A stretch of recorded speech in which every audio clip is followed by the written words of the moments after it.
Oke, selamat sore semuanya. Senang sekali hari ini kita bisa kumpul untuk diskusi lagi. Kali ini kita bahas tentang penerapan nilai kolaboratif dalam collaborative governance di program reforma agraria. Program ini kan nggak cuma soal bagi-bagi sertifikat tanah, tapi juga bagaimana semua pihak bisa bekerja bareng buat ningkatin kesejahteraan masyarakat. Benar banget, Mbak Claudia.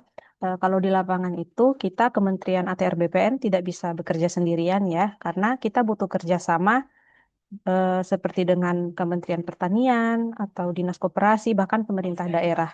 Jadi setelah tanah itu didistribusikan, masyarakat juga dibina biar tanahnya produktif dan bisa menggerakkan ekonomi lokal. Iya, bener banget Kak. Aku kemarin juga sempat dengar dari tim reforma agraria di daerah waktu itu. Setelah masyarakat dapat sertifikat, langsung dilanjut pelatihan dari Dinas Pertanian soal budidaya. Lalu Dinas Koperasi membantu buka akses ke modal usaha.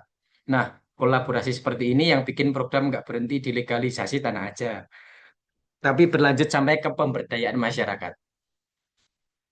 Setuju Mas Fitrian. Nah, disinilah pentingnya semangat kolaboratif sebagai ASN. Kita nggak bisa cuma fokus pada bidang kita sendiri.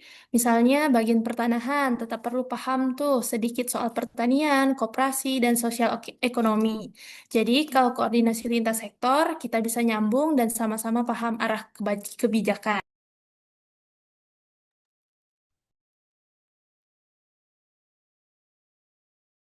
Nah, bener banget nih. Bahkan sama dengan perguruan tinggi dan LSM. Nah, mereka bantu pemetaan sosial, evaluasi hasil, sampai pendampingan masyarakat. Juga melibatkan akademisi dan masyarakat sipil.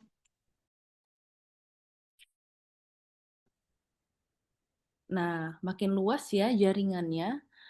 Oke, selanjutnya Mas Dimas nih, kalau kita lihat dari berbagai instansi dan pihak yang terlibat, kenapa sih kolaborasi ini, khususnya di lintas sektor ini, dianggap kunci utama dalam keberhasilan reforma agraria?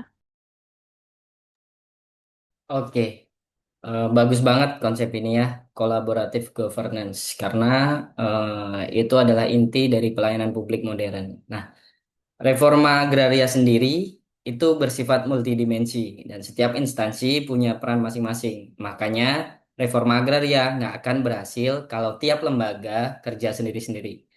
Sejatinya reforma agraria bukan persoalan pertanahan saja ya, tetapi menyangkut juga persoalan sosial dan ekonomi. Nah, disitulah kenapa kolaborasi lintas sektor menjadi penting.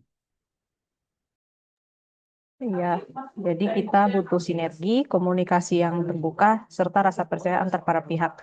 Jadi kalau semuanya jalan bareng, hasilnya juga bisa jauh lebih besar dampaknya buat masyarakat. Dan efeknya langsung terasa juga loh. Misalnya masyarakat jadi lebih mudah dapat akses permodalan karena data dari BPN sudah nyambung dengan dinas lain. Kita juga lebih cepat merespon kebutuhan lapangan karena koordinasi udah kuat dari awal. Selain itu, kolaborasi juga bikin kerjaan jadi lebih ringan. Kalau kita saling bantu, nggak ada lagi yang merasa terbebani sendiri. Itu juga salah satu bentuk penerapan nilai kolaboratif dari berakhlak, bekerja sama untuk hasil terbaik. Nah, aku setuju banget nih. Jadi kadang-kadang kolaborasi itu muncul ide-ide baru juga, misalnya program pelatihan bersama atau digitalisasi data pertanahan yang tentunya bisa diakses lintas instansi. Nah, dari hal-hal kecil inilah itu bisa mempercepat pelayanan ke masyarakat.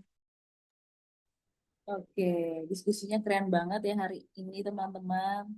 Terima kasih udah menyampaikan pendapat dan pandangannya mengenai penerapan nilai kolaboratif. Jadi bisa kita simpulkan ya, bahwa keberhasilan reforma agraria itu bukan cuma dari pembagian tanahnya, tapi dari sinergi antar pihak yang saling mendukung. Semangat nilai kolaboratif ini harus terus kita jaga karena dengan kerjasama dan komunikasi yang baik, tujuan reforma agraria untuk untuk menciptakan keadilan dan kesejahteraan bisa benar-benar terwujud. Sekali lagi terima kasih buat semuanya. Selamat sore dan sampai jumpa di diskusi selanjutnya.